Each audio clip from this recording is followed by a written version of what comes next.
সেনাবাহিনীকে মাঠে রাখছে ম্যাজিস্ট্রেসি পাওয়ার দিয়া, কেননা যাতে দেশের ভিতরে কোনো মব না হয়, অস্থিতিশীল পরিস্থিতি না হয়। কিন্তু সেনাবাহিনীকে মাঠে রেখে মাঠে থাকা অবস্থায় যেই মব সৃষ্টি হচ্ছে, এটা নিয়ে সেনাবাহিনীর ইমেজ ক্ষুণ্ণ হচ্ছে, যেটা সেনাবাহিনী নিজেও জানে।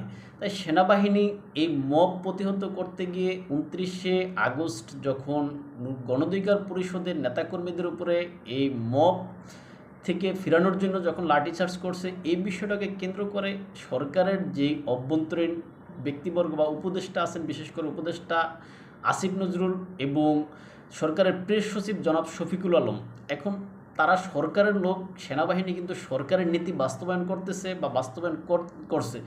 এখন আবার সরকারই এটা নিন্দা জানাচ্ছে। আসলে তারা কি চাচ্ছে? মূলত তারা একদিকে এখানে সেনাবাহিনীকে ম্যাজিস্ট্রেসি পাওয়ার দিয়ে মাঠে রাখছে, আবার সেনাবাহিনীর উপস্থিতিতে মব হোক, এটা কি তারা চাচ্ছে?